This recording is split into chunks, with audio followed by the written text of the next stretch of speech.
ეს ბავშვი სტამბოლში დავინახე და ძალიან გავს ჩემს შვილს. იმ დროს ძალიან გავდა ალექსანდრას. ძალიან ნიჭიერი იყო და ძალიან გული დამწყდა რომ მთელი დღე ქუჩაში უკრავდა.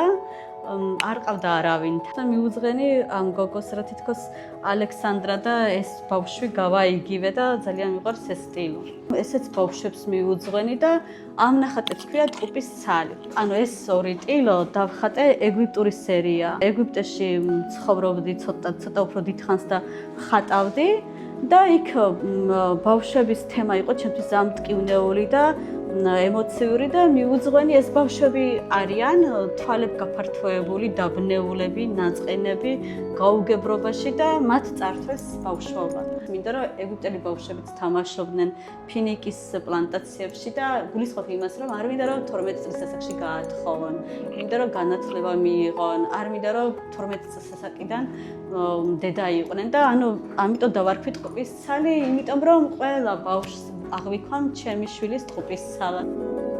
ეს არის ჩვენებური, რომელთაც ცხოვრობდი თურქეთში და გავაკეთე ადამიანების პორტრეტები ძველი ქართველების, რომლებმაც შეინარჩუნეს ქართული ანბანი, ქართულად ლაპარაკობენ დღემდე, მე არ მისაუბრე ამასთან თურქულად. და აქ ზურაბ გორგილაძეს საჭარელი პოეტის ციტატებიცა. ეს ქალბატონი ნენე, აჭარულად ნენეს ვეძახით დიდ ბებიას. და ესეც არის ერთი და იგივე ადამიანი და ამ ორივე პორტრეტს ყავს პროტოტიპი. ეს ქალბატონი იყო 101 წლის, მას მხოლოდ იმიტომ ხატავდნენ მანამდე, რომ ის 101 წლის იყო, მაგრამ მე მისი ხანდაზმულობის გამო არ დამიხატია. მე თვალში მომხდა გარეგნობა, ნაცრისფერი, ვერცხლისფერი გრძელი ნაწნავები ჰქონდა და ძალიან ჭრელი წინდები. და პირველივე დღესვე რომ დავინახე, წარმოვიდგინე ინდიელად. ამით იმის თქვა მინდა რომ მოხუცებულები მსოფლიოში მაინც ყველა ერთნაირები არიან და ჩემს პერსონაჟებს თუ ხელში ფორთოხლები უკავიათ, იქეთ მანდარინები უკავიათ. ფორთოხალი და მანდარინი არის ბედნიერების სიმბოლო. ეს ჩვენი შეხვედრის მე მოვძებნე ეს ქალი სადაც ცხოვრობდა და ჩავაკითხე. გარდაცვლილი არის უკვე დაახლოებით 2 წელი. ეს არ იყო ჩემი ნათესავი და არ იყო ჩემი ნენე, მაგრამ ნახევარ საქართველოს ჩათვალა რომ ის ჩემი ნენე იყო და რომ გარდაიცვალა, ყველა მე მისამძიმრებდა და ძალიან სასიამოვნო იყო ჩემთვის. ეს არის მკვდარი ჩიტის სერია, ასე დავარქვი ამ ტილოს. ეძღვნება ყველა ქალს, რომელსაც უღალატეს, მიატოვეს.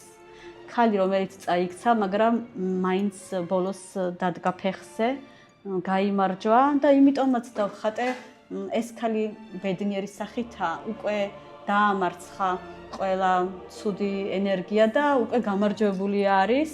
და თვითონ ჩიტად გადაიქცა, ანუ ჩიტად გადაიქცა თან რაღაც მითოლოგიასთან დაუკავშირე. იმიტომ არ უხატია პირი, ეს არ არის დაკავშირებული პანდემიის თემასთან. არა, უბრალოდ როცა ჭრილობა ზოგჯერ ძალიან ღრმა არის, ადამიანს არ შეგიძლია ისაუბრო. ზოგჯერ თვალებიც კი ყვება იმ ჭრილობაზე და ზედმეტი სწორი არ არის საჭირო, ამიტომ დავხატე და მინდა ყველა ქალს ვუთხრე, რომ ყველა ტკივილი გაივლის, ტკივილი კლავს ტოვებს, მაგრამ შესაძლებელია, რომ ტკივილი ტრანსფორმირდეს ინსპირაციად აქციო და გააგრძელო გზა ბედნიერმა. ანუ ამ ეს ემოციურია ძალიან ჩემთვის ეს ნახატი, იმიტომ რომ ნაწილობრივ ავტობიოგრაფიაცა. ეს იყო ადრე გარაჟი. შემოდგომაზე გავაცოცხლე. აქ არაფერი არ იყო, ჩვეულებრივი ფარეხი იყო. ძალიან ბევრი ზედმეტი ნივთებით და ჯართით, ყველაფერი თითქმის ჩემი ხელით არის გაკეთებული და დავარქვი არტ პილოტის გარაჟი.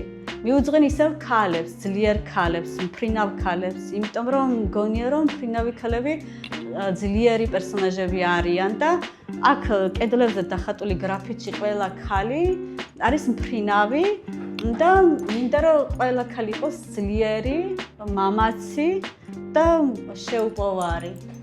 ეს გრაფიტი დახატულია 3 თვის განმავლობაში.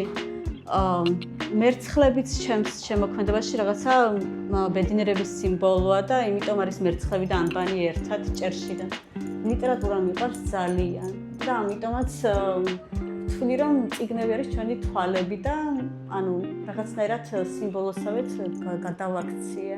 სტამბოლის სერია. ჩემი ერთ-ერთი უსაყვარლესი სერია. სტამბოლს ხშირად ვხატავ. ანუ სულ მაქვს სხვადასხვა ინსპირაციები ერთდროულად. ანუ არ კონცენტრირდები მარტო ერთ შთაგონებაზე და არის თემები, რომელსაც წლების განმავლობაში ახალ ინსპირაციის გვერდით მაინც ვაგრძელებ. ასეთი არის სტამბოლის სერია, კაბადოკიის სერია. ეხლა ვმუშაობ ალბინოსების პორტრეტების სერიაზე, ვმუშაობ ფემიციდის სერიაზე, ქალების სერიაზე, მაგრამ სტამბოლის სერიას მაინც ვაგრძელებ.